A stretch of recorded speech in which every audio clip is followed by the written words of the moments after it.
بسم اللہ الرحمن الرحیم۔ السلام علیکم۔ یہ کتاب آپ کے لیے کاشانہ بصیرت کی جانب سے ریکارڈ کی جا رہی ہے۔ پارٹ نمبر 13، صفحہ نمبر 258۔ کتاب کا نام ہے قرآنی معارف۔ بسم اللہ الرحمن الرحیم۔ تقریر نمبر 33۔ خدا کا اپنے بندوں کی تربیت کرنے پر یقین۔ ہماری گفتگو توحید کے بارے میں جاری ہے۔ توحید کی عظمت اور شرافت کے بارے میں ہم نے گزشتہ روز چند عرائض پیش کیے اور آج بھی ہم اسی موضوع کو آگے بڑھائیں گے۔ الوہیت اور ربوبیت میں توحید اپنے مراتب کے مطابق مثلاً اللہ اس میں جميع اوصاف کمالیہ ہے، یعنی جب آپ کہتے ہیں اللہ ربی، خدا میرا پالنے والا ہے، اس کے معنی یہ ہیں کہ میں اور میری پرورش اسی کے دم سے ہے۔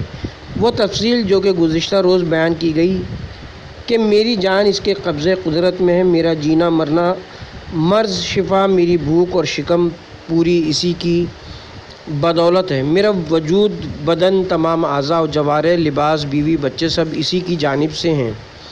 میرا ایمان اس خدائے منعم پر ہے کہ جو کہ الحی القیوم ہے، ہر شے اسی سے قائم ہے۔ یا من کل شیء قائم بہی، جوشن کبیر، تمام وابستگی خدا کے ساتھ ہے۔ ہر عاقل شخص اپنی ہستی کی طرف رجوع کرے تو یہ بات سمجھ لے گا کہ وہ موجود ہے، وہ اپنی ہستی سے انکار نہیں کر سکتا۔ یہی ہستی 1 صدی پہلے تو نہیں تھی، اب کہاں سے آ گئی ہے؟ آیا یہ وجود تم نے اپنے آپ کو بخشا؟ اگر تم نے اپنے آپ کو خود استقلال بخشا تو پھر تمہیں مرنا نہیں چاہیے، ہمیشہ زندہ رہنا چاہیے۔ پس معلوم ہوا تم اپنے آپ سے نہیں ہو بلکہ تمہارا خالق کوئی اور ہے۔ یہ جو ایک لقمہ تم اپنے منہ میں ڈالتے ہو، جو تمہارے پیٹ میں جاتا ہے، کیا تمہارے اندر اتنی قدرت ہے کہ تم اس عظیم جسمانی کارخانے کے نظام کو چلا سکو؟ معدہ، گردے، جگر، قلب، کیا تم خود اس خون کو 310 رگوں میں حرکت دیتے ہو جو ہر عضو بدن میں پہنچتا ہے کہ اس کا جزو بن جاتا ہے، یا اس کے علاوہ دیگر کام بھی انجام دیتا ہے؟ دوسرے یہ کہ روح اور بدن کو پرورش دیتا ہے۔ خلاصہ یہ کہ ہر عاقل شخص یہ جانتا اور سمجھتا ہے کہ اس کا وجود خود اس کی بدولت نہیں ہے۔ خدا کا ہمیشہ ساتھ رہنے پر یقین رکھنا۔ انسان پر واجب ہے کہ وہ یہ عقیدہ رکھے کہ اس کا خدا ہمیشہ اور ہر جگہ اس کے ساتھ ہے۔ قرآن کی تلاوت کرتے ہیں۔ اسلام کا یہ دستور ہے کہ روزانہ دن اور رات میں تلاوت قرآن کرنا چاہیے۔ دو مقام پر قرآن میں ارشاد خدا بندی ہے، مسلمان دن رات کچھ مقدار ضرور قرآن کی تلاوت کیا کریں تاکہ ان کو کوئی پریشانی لاحق نہ ہو۔ یہ نہیں کہ پورا 1 پارہ یا اس سے زیادہ جتنا آپ پڑھ سکتے ہیں۔ کیوں؟ اس لیے کہ آپ اپنے پروردگار کی توحید اور اس پر ایمان برقرار رہے یا یاد دہانی ہوتی رہے۔ خاص طور پر اس آیت کو پڑھا کریں، وَهُوَ مَعَكُمْ أَيْنَمَا كُنتُمْ۔ یہ قرآن کی یاد آوری ہے۔ اے مسلمان، یہ بات جان لو، تم جہاں کہیں بھی ہو خدا تمہارے ساتھ ہے۔ اور دوسری آیت میں ہے، اگر ایک جگہ 5 افراد جمع ہیں تو چھٹا خدا موجود ہے۔ اس کا علم تمام اشیاء پر محیط ہے۔ احاطہ بکل شیء علیم، سورہ طلاق آیت نمبر 12۔ وہ ہر چیز کے پاس موجود ہے۔ انہ بکل شیء محیط۔ توحید کے یہ معنی ہے کہ انسان کے پاس چارہ نہیں ہے کہ وہ خدا کو یک و تنہا مانے۔ مسلمان وہ ہے جو خدا کو ہر جگہ حاضر اور اپنا محافظ مانے، اپنا قیوم و قیم، رب، رازق، مربی مانے۔ وَلِمَنْ خَافَ مَقَامَ رَبِّهِ جَنَّتَانِ۔ اگر مسلمان ہو گئے اور خدا کو ہر جگہ حاضر و ناظر مانا، جو بھی امور پیش آئے اس میں خدا کو موجود مانا اور کوئی گناہ نہ کیا، تو تمہارے لیے جنت کے 2 باغ معین کر دیے جائیں گے۔ ایک باغ تمہارے عقائد کے عوض اور دوسرا باغ تمہارے اعمال کے عوض عطا کیا جائے گا۔ اگر کوئی حقیقی مسلمان ہو جائے تو خدا اسے نئی اور پاک و پاکیزہ زندگی عطا کرے گا۔ نحین حیات طیبہ۔ قرآن نے کئی مقامات پر اس حیات کا ذکر کیا ہے۔ بے ایمان انسان کی حد حیوانیت تک ہے، اگر اس کے دل میں ایمان کا نور آ گیا تو اس کی زندگی یکسر بدل جائے گی۔ خدا قرآن میں فرماتا ہے، اور وہ مضبوط مومن اسی کے ساتھ متمسک ہے۔ سورہ لقمان آیت نمبر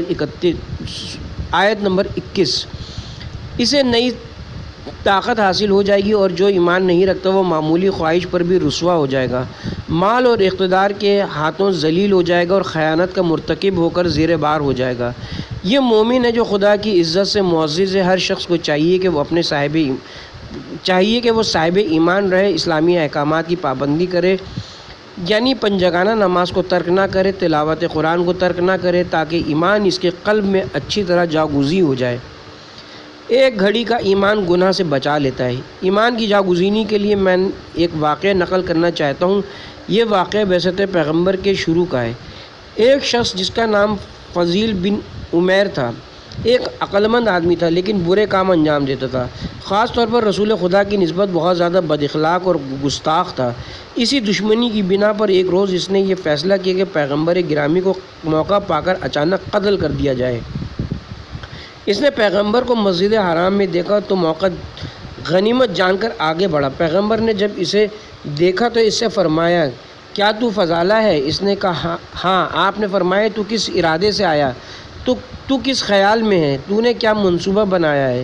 گویا رسول اس کو باور کرانا چاہ رہے تھے کہ آپ کو اس کے قتل کرنے کے منصوبے کا علم ہے اور وہ اپنے برے ارادے میں کامیاب نہیں ہوگا۔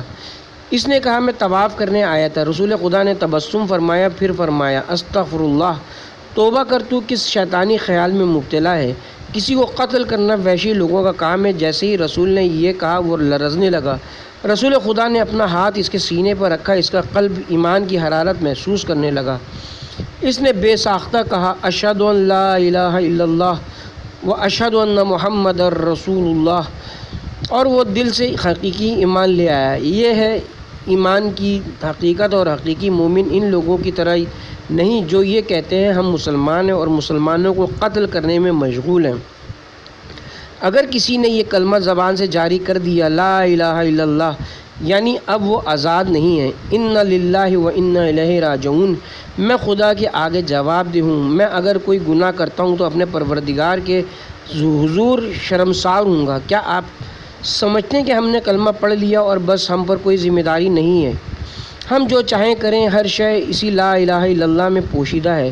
بہت سے ظاہری مسلمان بندگی کے مفہوم سے واقف نہیں ہیں، اپنی ذمہ داری کے قائل نہیں ہیں کہ یہ بات جان لیں کہ کوئی بالاتر ذات ہے جس کے سامنے حاضر ہونا ہے، ہم سب کا پروردگار ہے۔ بہرحال یہ مرد مومن دل سے ایمان لایا۔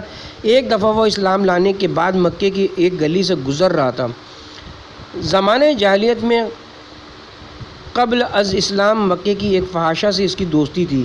وہ فضالہ کے سامنے سے گزری تو فضالہ نے اس کو دیکھ کر منہ پھیر لیا اور اس سے نظریں نہ ملائیں، تو اس نے پکار کر کہا، اے فضالہ، تمہیں کیا ہو گیا؟ کیا ہم آپس میں پرانے دوست نہیں ہیں؟ فضالہ نے کہا، لیکن اب نہیں ہیں، اس لیے کہ جو راستہ میں نے اختیار کیا ہے اس میں اس قسم کی دوستی کی گنجائش نہیں۔ تمہارا اور ہمارا راستہ مختلف ہے۔ اس نے پوچھا، تم نے کون سا راستہ اختیار کر لیا ہے؟ اس نے کہا، میں محمد کا موتی ہو گیا ہوں، اور جو محمد کا فرما بردار ہو جاتا ہے اس کو فحاشہ عورتوں سے کوئی سروکار نہیں ہوتا۔ اگر انسان ایمان لے آئے تو وہ ہر شے سے بلند تر ہستی پر یقین رکھتا ہے، اس سے بھی بلند و بالا قدرت رکھنے والا بھی کوئی ہو۔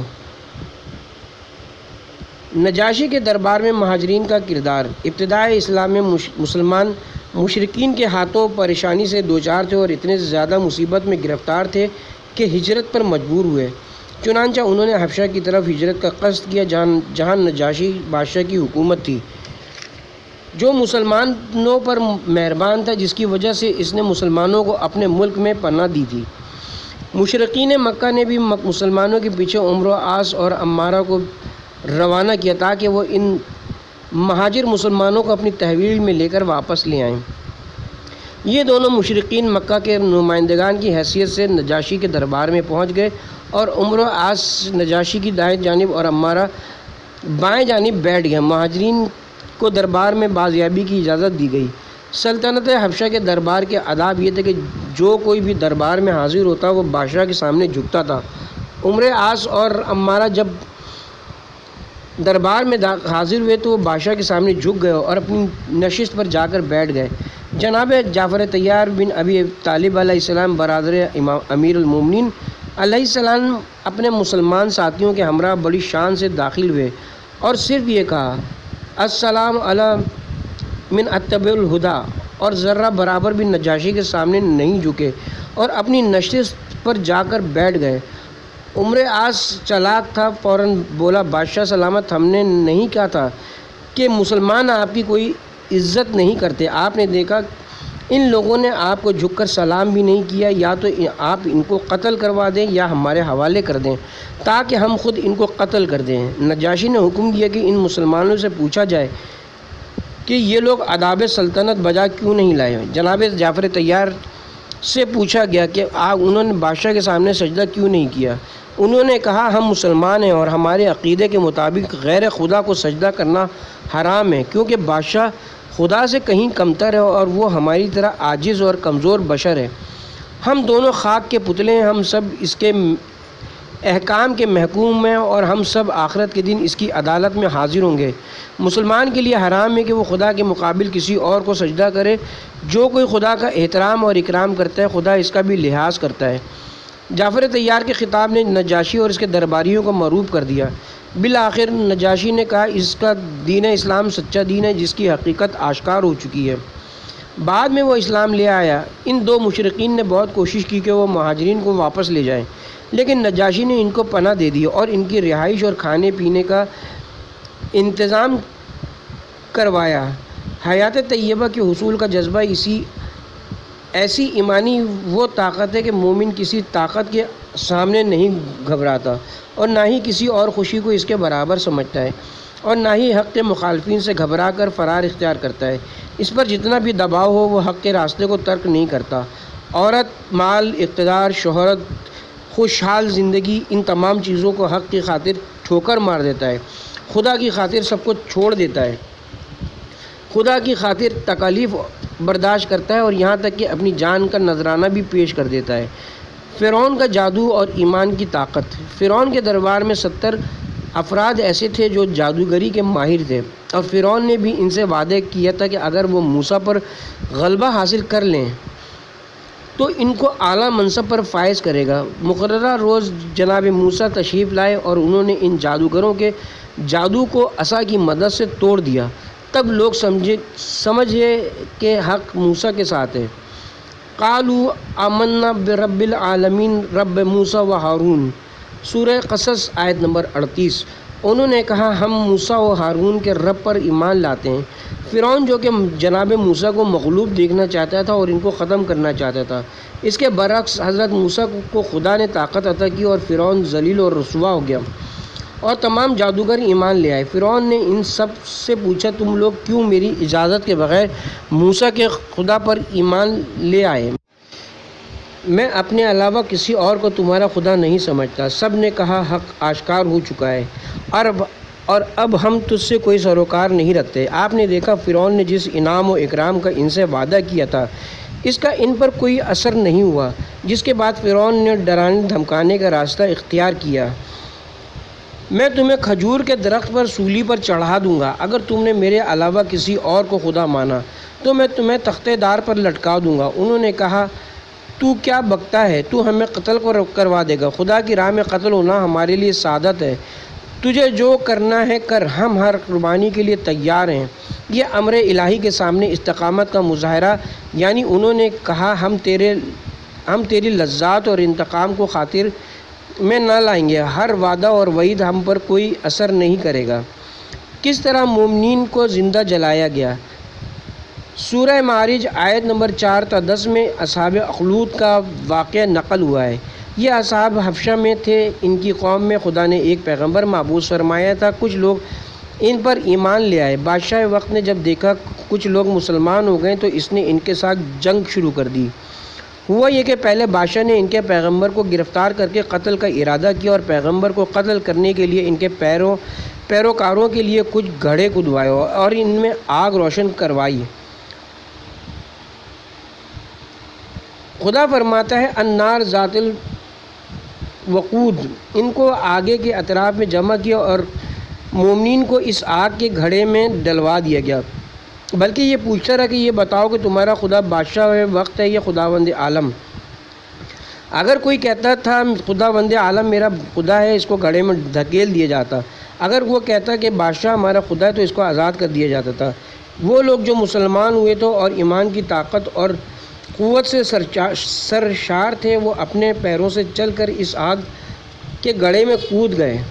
روایت میں ہے کہ 20,000 افراد کو اس آگ میں پھینکا گیا. تفسیر میں ہے کہ ایک عورت کا 2 سال کا بچہ تھا. اس عورت کو بھی بادشاہ کے سپاہیوں کے اختیار میں دے دیا کہ چاہو تو بادشاہ پرست ہو جاؤ تو ہم تمہیں آزاد کر دیں گے، اور اگر خدا پرست بننا چاہتی ہو تو یہ آگ کا گڑھا تمہارا مقدر ہے. پہلے اس عورت نے فیصلہ کیا کہ گڑھے میں چلی جائے، لیکن جب اس کی نظر اپنے بچے پر پڑی تو اس نے کچھ دیر توقف کیا.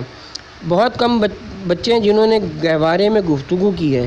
ایک حضرت عیسیٰ تھے اور دوسرا یہ اصحاب خلود کا بچہ تھا. ایک مرتبہ خدا نے بچے کو گویائی عطا کی اور وہ کہنے لگا، اے مادر آپ آگ میں بے دریغ کود جائیں اور مجھے بھی اپنے ساتھ آگ میں لے جائیں. خدا کی راہ میں یہ کوئی چیز نہیں ہے. جان کی کیا حیثیت ہے؟ کاش انسان جان سے زیادہ کسی کو عزیز تر جانتا. بعض شہدائے کربلا یہ کہتے تھے، کاش ہم قتل کیے جائیں پھر زندہ کیے جائیں، یہاں تک کہ 70 بار قتل ہوں، لیکن افسوس ہم ایک سے زیادہ جان نہیں رکھتے. میں کس طرح اپنے دوست کے سامنے شرمندگی سے بھرا سر بلند کروں جبکہ میں اس کے شان اس کی کوئی خدمت انجام نہ دے سکا. تقریر نمبر 34. تہذیب اور تمدن کے نام پر حیوانیت. حیات دنیا کے معنی ہیں ولادت سے موت تک کا عرصہ زمین پر گزارنا. ان امور کے علاوہ جو انسان خدا اور اس کے دین کی خاطر انجام دیتا ہے وہ پروردگار عالم نے دنیاوی امور کو 5 عنوانات میں ذکر فرمایا ہے. لعب یعنی کھیل، لہو یعنی بیہودہ اور لغو کام، زینت اور تفاخر یعنی اپنے نسب پر فخر کرنا، اپنے جسم پر، اپنے کاموں پر فخر و مباحت کرنا. 5واں ہے اپنے مال اور اولاد کی کثرت پر اترانا، یعنی انسان چاہتا ہے کہ زیادہ سے زیادہ مال جمع کروں، زیادہ سے زیادہ اولاد پیدا کروں. اس کے علاوہ عیش و عشرت کا سامان اکٹھا کروں، یعنی وہ چاہتا ہے کہ اس کی دنیاوی مادی زندگی کشادہ ہو جائے.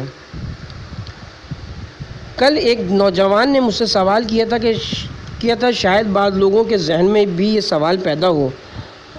اس جوان کی خواہش تھی کہ اس کا جواب ممبر سے دیا جائے. اس نے پوچھا ہے کہ آپ نے جو لاہو لعب کی تعریف اور مثال بیان کی ہے، مثلاً فٹ بال، کھیل کود، باکسنگ، سینما، ٹیلی ویژن، یہ جو ہماری تہذیب اور تمدن کا حصہ ہیں، آپ نے ان کو رد کیا ہے. یہ ابھی نوجوان ہے، میرے مطلب کو شاید سمجھ نہ پائے. اس کے نزدیک ظاہری طور پر یہ سب تمدن کا حصہ ہے، لیکن حقیقت میں یہ حیوانی راستہ ہے. آپ یہ سمجھتے ہیں کہ یہ اوریا فلمیں تمدن اور ثقافت کا حصہ ہیں، حالانکہ یہ بے حیائی تو حیوانات سے بھی بدتر ہے. پھر یہ بات تکرار کر رہا ہوں کہ ایسی فحش فلمیں دیکھنے کے بعد کیا ہوتا ہے؟ انسان سینما جاتا ہے اور جب باہر نکلتا ہے تو کیا کیفیت ہوتی ہے؟ حیوان بن جاتا ہے، جنگلی ہو کر باہر نکلتا ہے، آگے کسی کی بیوی، کسی کی بہن، صد افسوس میں بیان نہیں کر سکتا کیا طوفان بدتمیزی ہوتی ہے. کیا یہ سب کثافت اور گندگی نہیں ہے؟ اس کے علاوہ اور چیزیں ہیں، رسالوں میں چھپتی رہتی ہیں. آپ خود بہتر جانتے ہیں، مجھے کسی پر تہمت لگانے کی ضرورت نہیں ہے. اس کے علاوہ بہت سے ایسے جرائم ہیں جو ان فلموں کی وجہ سے جنم لے رہے ہیں. حتیٰ کہ اگر آپ پولیس اسٹیشنوں اور عدالتوں کے مقدمات کی تحقیق کریں کہ یہ جرائم کیسے جنم لیتے ہیں، کیونکہ انسان اپنے بھائی، اپنی بہن، اپنی ماں، بہن، بیوی کو قتل کر دیتا ہے. معلوم ہوا کہ صاحب رات کو فلم دیکھ کر آئے تھے، اس سے متاثر ہو کے قتل کا منصوبہ بنایا تھا. قارئین کرام، یہ واضح ہے کہ حالات جو آیت اللہ نے اپنی تقریر میں بیان کیے ہیں یہ شاہ ایران کے دور کے ہیں. انقلاب اسلامی کے بعد ان جرائم کا قلع قمع کر دیا گیا ہے.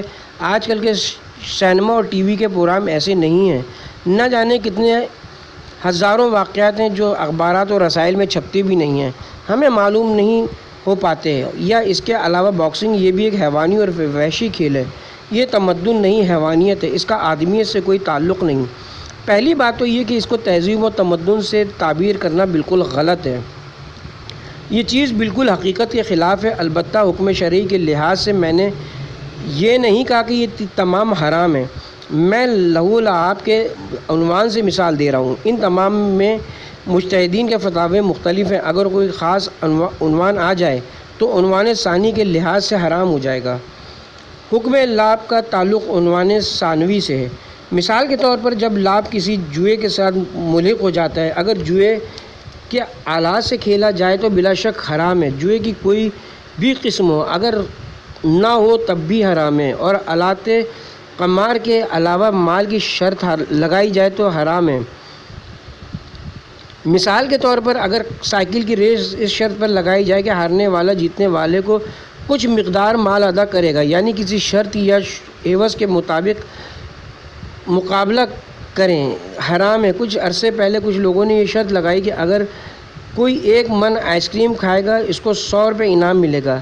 ایک آدمی نے 1 من آئس کریم کھا لی اور اسی میں ہی ہلاک ہو گیا۔ آیا انسانی جان کی کوئی قیمت نہیں؟ دوسرے اور محرمات ہیں جن میں وہ جوئے کے آلات یا شرط وغیرہ کے ذریعے نہیں کھیلتے، لیکن دوسرے عنوان سے اس کی حرمت ثابت ہے۔ مثلاً اگر آپ کے کھیل کے دوران کسی مومن کو تکلیف پہنچ رہی ہے، چاہے آپ کو تکلیف پہنچے یا کسی دوسرے کو فرق نہیں ہے، اس ضرر کے عنوان سے حرام ہو جائے گا۔ مثال کے طور پر کشتی کھیلنا یا باکسنگ کھیلنا۔ باکسنگ میں کیا ہوتا ہے؟ یا آپ کسی کو مارتے ہیں یا کوئی آپ کو مارتا ہے اور آپ کے اعضاء کو نقصان پہنچتا ہے، عیب دار ہو جاتا ہے، یا آپ کا مد مقابل معیوب ہو جاتا ہے۔ دونوں صورتوں میں آپ کے لیے ایک مصیبت تو ہے۔ ایک دوسرے کو مارنا حیوانی فعل ہے۔ میرا کہنے کا مطلب یہ کہ کوئی بھی کھیل جس میں آپ گویا آپ کے سامنے والے کو ضرر پہنچے حرام ہے۔ لیکن اگر فٹ بال کھیلا جائے اور اس میں کوئی جسمانی نقصان کا خدشہ نہ ہو تو اس میں کوئی ممانعت نہیں ہے۔ اگر یہ کھیل بھی اپنے یا کسی دوسرے کے لیے ضرر کا باعث ہو تو حرمت کے عنوان میں آتا ہے۔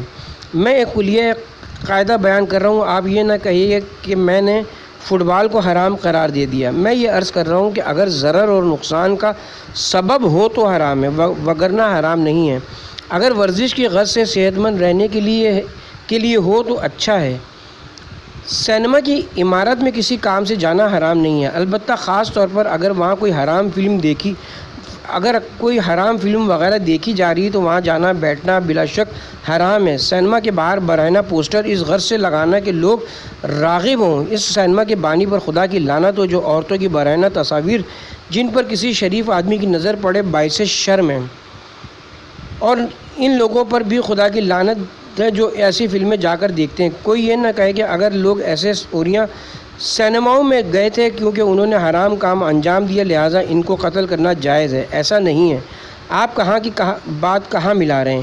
آپ یہ دیکھیں کہ اگر وہ فلم بے حیائی پر مبنی ہے اور کوئی شخص حرام کا مرتکب ہوتا ہے تو اس کا خون حلال نہیں ہو جاتا، اس کا یہ عمل اس کے قتل کو جائز قرار نہیں دیتا، وہ ایک الگ موضوع ہے۔ آپ اس کو سمجھائیں کہ وہ توبہ کرے اور ان لوگوں پر لعنت کریں جو ان نادان لوگوں کو آگ میں جھونک رہے ہیں۔ مومن خدا کے کاموں پر حیران ہوتا ہے۔ یہ 5 موضوعات انسان کی دینوی زندگی سے تعلق رکھتے ہیں، اور جب آدمی کی زندگی ان 5 چیزوں میں گزرتی ہے، یعنی وہ بغیر دین کے ان 5 کو اپناتا ہے، وہ بشر جو دین پر اعتقاد نہیں رکھتا ان 5 چیزوں پر عمل پیرا ہے، تو اس کا نتیجہ کیا ہوگا؟ غیث یعنی باران بہار جب برستی اور کس طرح ایک دانے کو پروان چڑھاتی ہے۔ ابھی 3 روز نہیں گزرے کہ ہر طرف ہریالی پھیل گئی۔ جب پہاڑوں اور صحرا کا نظارہ کریں گے تو آپ کی آنکھیں خیرہ ہو جاتی ہیں۔ اصحاب عجب الکفار یا کفار کے 2 معنی ہیں۔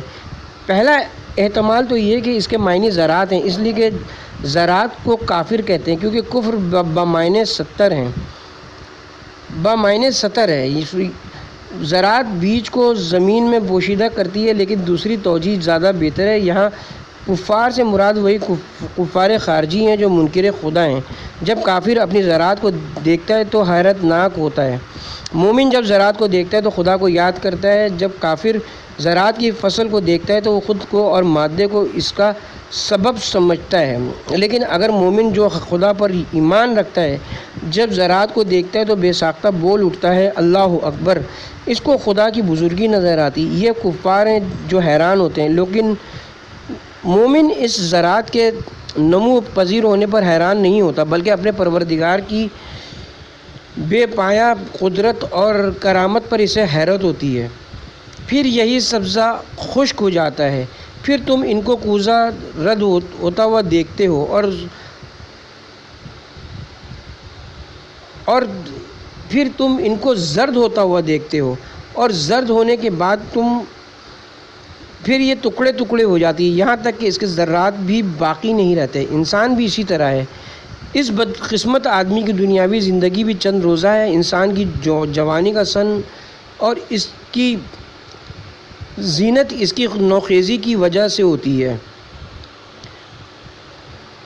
شاعر نے کیا خوب کہا ہے، شعر کی تشریح: انسان دنیاوی زندگی کی اصل لذت 40 سال تک اٹھاتا ہے، اور 40 سال گزرنے کے بعد اس کے بال اور دانت گرنا شروع ہو جاتے ہیں۔ 50 سال بعد وہ اپنی تندرستی کھو بیٹھتا ہے، ذوق کی وجہ سے اس کی صحت گرنا شروع ہو جاتی ہے، آنکھوں کی بصارت کمزور اور پاؤں میں لرزش پیدا ہو جاتی ہے، اور 60 سال کی عمر میں اٹھنا بیٹھنا مشکل ہو جاتا ہے، جوڑوں میں درد شروع ہو جاتا ہے، اور جب انسان 70 سال کی عمر کو پہنچتا ہے تو اس کے سارے اعضاء و جوارح جواب دے دیتے ہیں، خشک ہو جاتے ہیں۔ ذرا بوڑھوں کی طرف نگاہ کریں کہ وہ اس حالت کو پہنچ چکے ہیں، آپ بھی ان کے جیسے ہو جائیں گے۔ آپ کی زیب و زینت کہاں گئی؟ اگر میری اور آپ کی قبر کو کھود کر دیکھا جائے تو سوائے چند بوسیدہ ہڈیوں کے اور کچھ نظر نہ آئے گا۔ یہ تھی دنیا کی زندگی، شروع سے آخر تک لہو و لعاب میں پڑے رہے، اور آخر میں انجام کیا ہوا؟ تمام لہو و لعاب، زینت، تفاخر، تکاثر کرنے والے سب سوکھے خزان کے پتوں کی طرح جھڑ گئے، پہلے زرد ہوئے اور پھر سوکھے ہو کر خاک ہو گئے۔ ہو سکتا ہے کوئی یہ کہے کہ جب انسان اپنی اصل کی طرف پلٹ جاتا ہے تو انسان کو خلق کرنے کا کیا فائدہ ہوا؟ بس یہ خوشیاں، یہ عیش و عشرت کس کے لیے خلق کی گئی ہیں؟ اس کا جواب یہ کہ پروردگار عالم نے تمہیں اس لیے خلق کیا کہ تم انسان بن کر زندگی بسر کرو، اپنی روح کو حیات بخشو، نہ کہ مادی زندگی کو اختیار کرو۔ میں نے عرض کیا کہ اگر انسان اپنی غرض خلقت کو پورا نہیں کرتا اور روحانی زندگی کو نہیں اپناتا تو اس کے علاوہ سب حیوانیت ہے۔ جانوروں کی زندگی، اگر انسان کی زندگی عقلوں والی، روحانی، دینی اور آسمانی ہو تو وہ دنیا میں بھی کامیاب ہے اور آخرت میں بھی کامیاب ہے۔ یہ تمہارے ہاتھ میں ہے، کیونکہ جانوروں کی زندگی مادی خواہشات تک محدود ہوتی ہے، وہ فانی چیزوں کو اپناتے ہیں اور خود بھی فنا ہو جاتے ہیں۔ وہ صبح کو اپنے ٹھکانے سے نکلتے ہیں، شام تک اپنی شکم پوری میں مشغول رہتے ہیں۔ اگر تم بھی ان جانوروں کی طرح ہو جاؤ کہ صبح گھر سے باہر اس غرض سے نکلو کہ بس پیسہ کمانا ہے، مال کماؤ اور اپنی خوراک پر خرچ کرو، ایک طرف سے کھاؤ اور دوسری طرف سے نکال دو، تم میں اور حیوان میں کیا فرق رہ گیا؟ عاقل لوگوں کا کام یہ ہے کہ وہ باقی چیزوں کی طرف حرکت کریں، فانی چیزوں سے دل نہ لگائیں۔ خدا باقی ہے، تم کو بھی دوام بخشے گا اگر تم اس کی طرف مائل ہو گئے۔ اگر ایک کمانے والے شخص کی نیت یہ ہو کہ میرے پروردگار نے مجھے حکم دیا ہے کہ میں حلال روزی حاصل کروں، رزق حلال کی طرف جاؤں، یہ خدا کا حکم ہے۔ عورت کہے کہ یہ اولاد میری نہیں بلکہ خدا نے میرے سپرد کی ہے، یہ امر خدا ہے، اور ایسے ہی لوگ ہمیشہ باقی رہتے ہیں۔ اگر کوئی محنت اور مشقت کر کے اپنے گھر والوں کے لیے معاش کا بندوبست کرے تو یہ بہترین عبادتوں میں سے ہے۔ اس مجاہد کی مانند جو رائے خدا میں جہاد کرتا ہے۔ حضرت خاتم الانبیاء کے حالات میں درج ہے، جب آپ اپنے گھر میں داخل ہوتے تھے اور جب تک گھر میں موجود رہتے تھے امور خانہ داری میں اپنی ازدواج کا ہاتھ بٹاتے تھے، یعنی گھر کے کاموں میں گھر والوں کی مدد کیا کرتے تھے۔ کہتے کہ گھر میں جھاڑو دیتے تھے اور اپنے ہاتھوں سے بھیڑ بکریوں کا دودھ دھوتے تھے۔ اگر کھیل کود اور زیب و زینت خدا کی خوشنودی کی خاطر ہو، مثال کے طور پر اپنی زوجہ کے ساتھ چھیڑ چھاڑ کرنا، ہر قسم کی ملابت جو شرعی حدود میں ہو انجام دینا، یا اپنی اولاد کے ساتھ کھیلنا، ان کو خوش کرنا، خاص طور پر لڑکی کے بارے میں تاکید ہے۔ مستحب ہے کہ جب بھی انسان اپنے گھر میں داخل ہو، پہلی بات تو یہ کہ خالی ہاتھ گھر میں داخل نہ ہو، اپنی حیثیت کے مطابق کچھ نہ کچھ اپنے گھر والوں کے لیے لے جائے، اور اس کے بعد بیٹی کو بیٹے پر ترجیح دے، اپنی اولاد کو پیار کرے، کیونکہ انسان کی اولاد اللہ کی نعمت ہے۔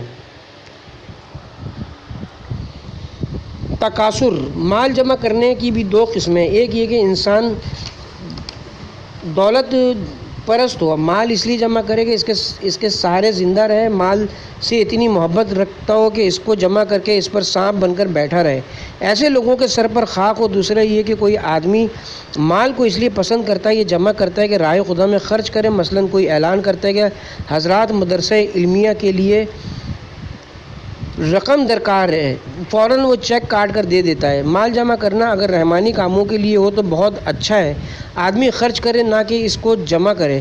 تکاثر کے معنی کثرت سے مال کو جمع کرنے اور خرچ نہ کرنے کے ہیں، کنجوسی کے ہیں۔ اس میں کوئی شک نہیں کہ تکاثر کے بعض مراتب حرام ہیں۔ مثال سے واضح کر دوں، سب سے پہلے تو یہ کہ جس کے پاس مال جمع ہے اگر اس پر خمس ہے تو واجب ہے کہ پہلے خمس ادا کرے۔ دوسرے یہ کہ انسان کے پاس مال جمع ہے اور سال کے دوران اس کے کسی عزیز یا رشتہ دار کو قرض کی ضرورت ہو یا پیسوں کی ضرورت ہو اور یہ شخص قطع رحمی کرے اور اس کی ضرورت کو اپنے مال سے پورا نہ کرے اور جمع کرتا رہے، یہ حرام ہے۔ تیسرے یہ کہ واجب انفاق کے جو بھی مقامات ہیں ان سے قطع نظر کرے اور اپنے واجب حقوق ادا نہ کرے، یہ تکاثر بھی حرام ہے۔ اگر رشتہ داروں کے علاوہ کوئی ضرورت مند ہو، مثلا کسی شخص کو آنکھ کا آپریشن کرانا ہے، بغیر پیسوں کی اس کی بینائی واپس نہیں آئے گی تو آپ پر واجب ہے کہ اس کی مدد کریں۔ لیالی الاخبار میں روایت ہے، پیغمبر گرامی نے اصحاب کے ہمراہ ایک مقام سے گزر رہے تھے۔ پیغمبر اکرم سمیت تمام اصحاب بھوکے اور پیاسے تھے۔ راستے میں ایک چرواہا تھا جو اپنی بھیڑ بکریوں کو لے جا رہا تھا۔ پیغمبر نے اپنے اصحاب میں سے کسی کو اس کے پاس بھیجا کہ اس سے بھیڑ کا دودھ خرید لیں۔ چنانچہ کچھ اصحاب مل کر اس کے پاس گئے اور اس گلہ بان نے صاف انکار کر دیا، دودھ نہیں دیا بلکہ معذرت کر لی۔ اصحاب نے پیغمبر کو آ کر بتایا تو رسول خدا نے اس کے لیے نفرین کی اور فرمایا، خدایا اس کے مال میں اور اضافہ فرما۔ پیغمبر نے اپنا سفر جاری رکھا یہاں تک کہ ایک خیمے تک پہنچے۔ وہ خیمہ کسی عورت کا تھا، اس کے خیمے میں بھیڑ بکریاں موجود تھیں۔ جب اس کو پتہ چلا کہ رسول خدا تشریف لائے ہیں اور ان کو دودھ کی ضرورت ہے، وہ فوراً خیمے میں گئی اور جس بھیڑ میں زیادہ دودھ بھرا ہوا تھا اس میں سے دودھ بھر کر لے آئی اور رسول خدا کی خدمت میں پیش کر دیا۔ پیغمبر گرامی بہت خوش ہوئے اور فرمایا، خدا تو اس کو اس کی ضرورت بھر عطا کر، یعنی جو مال اس کے لیے کافی ہو بس اتنا عطا کر، اتنا دے کہ وہ تیری مخلوق کی محتاج نہ رہے۔ اصحاب نے کہا، یا رسول اللہ، جس شخص نے آپ کو کچھ نہ دیا اس کے لیے آپ نے یہ دعا کی کہ اس کے مال میں اضافہ فرما، اور جس عورت نے آپ کو اتنا ڈھیر سارا دودھ فراہم کیا ہے اس کے لیے بقدر کفایت دعا فرما رہے ہیں۔ آپ نے فرمایا، مال کی زیادتی ابتلا کا باعث بنتی ہے۔ جو کوئی مال زیادہ جمع کرتا ہے، ذخیرہ کرتا ہے اور خدا کی راہ میں انفاق نہیں کرتا، ان لوگوں کے لیے دردناک عذاب ہے۔ یعنی جو لوگ سونے اور چاندی کا خزانہ اکٹھا کرتے ہیں اور خدا کی راہ میں خرچ نہیں کرتے، ان کے لیے المناک عذاب کی بشارت ہے۔ اس کے مال کو جو سکوں کی صورت میں ہوگا آتش جہنم میں داغا جائے گا اور ان کی پیشانی پر پشت اور پہلوؤں پر چپکا دیا جائے گا اور اس تپش سے ان کو جلایا جائے گا۔ یعنی آپ نے اس گدھے سے زیادہ اشرف انسان کو دیکھا، اس نے کیا کہ دنیا میں ڈھیروں مال جمع کر کے اپنے آپ کو جہنم کے اندھیرے کنویں میں دھکیل دیا اور اس کا جو جمع شدہ مال کوئی دوسرا لے گیا، یعنی اس کے وارثوں میں تقسیم ہو گیا، اس کے تو کچھ کام نہ آیا۔ کتاب زینت المجالس میں نقل ہوا ہے کہ محمود غزنوی ایک فاتح حکمران تھا۔ اس نے کئی بار ہندوستان پر حملہ کیا اور کامیابی حاصل کی۔ کہتے ہیں کہ وہ زر و جواہر کا عاشق تھا۔ وہ جس ملک کو فتح کرتا کسی چیز کو ہاتھ نہ لگاتا سوائے مال و زر کے۔ ہر چیز سے زیادہ اس کو زر و جواہر زیادہ عزیز تھے۔ جب اس کی موت کے آثار نمودار ہوئے، یہ شخص جو زندگی اور مال و دولت جمع کرنے میں مشغول رہا، اپنی موت کے وقت اس نے حکم دیا کہ اس کے زر و جواہر بھرے ہوئے صندوق کو لایا جائے۔ چنانچہ حکم کی تعمیل کی گئی۔ اس نے وہ صندوق کھولا اور اپنی آنکھوں سے اپنے جمع شدہ مال کو دیکھنے لگا۔ اس کی حسرت بھری نگاہوں سے آنسو ٹپکنے لگا۔ کتاب کے مؤلف لکھتے ہیں کہ مجھے اس شخص پر بہت تعجب ہے کہ یہ اپنے برے انجام کو اپنے سامنے دیکھ رہا تھا، اس کے باوجود کہ موت کو قریب دیکھ رہا تھا اور یہ بھی جانتا تھا کہ اس کے مرنے کے بعد یہ جواہرات اس کے کچھ کام نہ آئیں گے، پھر بھی اس نے اس مال کو فقراء میں تقسیم کرنے کی وصیت نہیں کی اور دنیا سے رخصت ہو گیا۔